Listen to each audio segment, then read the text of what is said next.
నేను మాట్లాడుతున్నాను. యా సతీష్ గారు, now I can hear you. ఇవాళ యా ఇవాళ జరిగినటువంటి సభ గురించి కంక్లూజివ్గా చెప్పాలంటే ఏం చెప్తారు? అసలు ఇవాల్టి సభ ఆంధ్రప్రదేశ్ రాష్ట్ర డెవలప్మెంట్కి ఎందుకు అంత పెద్ద పాత్ర, అంత ఇంపార్టెంట్?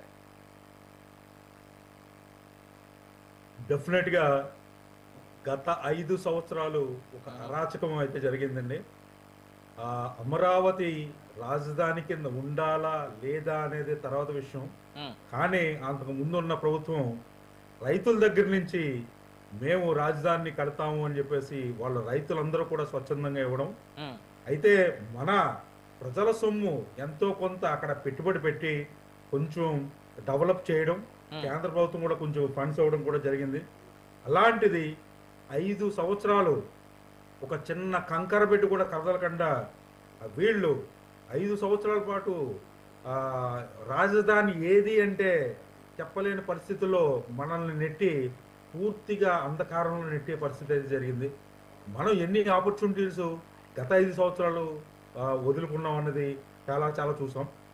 ఎందుకంటే ఒక సుస్థిరమైన రాజధాని లేకపోతే మనం చాలా చాలా అవకాశాలు కోల్పోతాం అని చెప్పేసి గత 5 సంవత్సరాల నుంచి జరిగిన సంఘటనలే ఒక ఇది చేస్తుంది.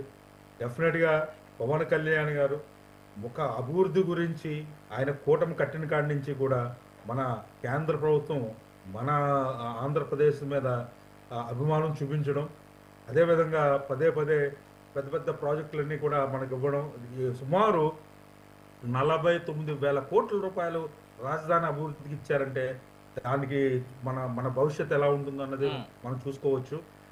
ఇంకొకటి ఏంటంటే పెద్ద బాధ ఏంటంటే రైతులు ఆవేదన, కొంతమంది రైతులు చనిపోయారు కూడాను, భూములు ఇచ్చిన రైతులు ఏంటి ఏం చేయాలి అని అర్థం కాకుండా అలాంటి రైతులకు కూడా ఇదొక మంచి శుభవార్త అవుతుంది. రైతులకే కాదు, మన ఆంధ్రాలో ఉన్న 7 కోట్ల మంది ఆంధ్రులకు కూడా ఇది చాలా చాలా పెద్ద శుభవార్త అవుతుంది. ఇది ప్రపంచవ్యాప్తంగా ఉన్న తెలుగు వారికి కూడా మంచి అవకాశంగానే మారుతుంది. దీన్నైతే మనం రోడ్లు కానీ రహదారుల విషయంలో అయితే మాత్రం గత 5 సంవత్సరాలు చాలా దారుణమైన పరిస్థితి అయితే చూసాం. మనం ఏ ఒక్క రోడ్డు కూడా సరైన ఇది లేకుండా మనం ఎన్నో ప్రమాదాలు జరిగి కొంతమంది యాక్సిడెంట్ల రూపంలో కూడా చనిపోయిన సంఘటనలు అయితే చాలా ఉన్నాయి. ఈ ఈ ఈ విధంగా కొన్ని నిన్న చెప్పారు ఎంఓఈలు వచ్చినాయని చెప్పేసి చంద్రబాబు నాయుడు గారు చెప్పారు.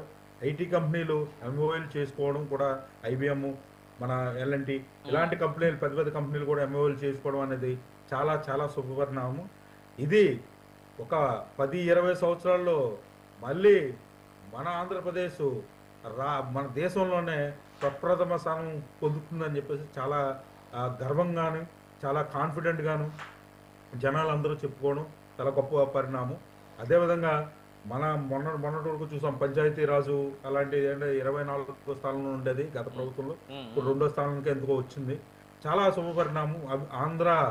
స్వర్ణాంధ్రప్రదేశ్గా మారే దృష్టిలో మాత్రం ముందుకెళ్తుంది.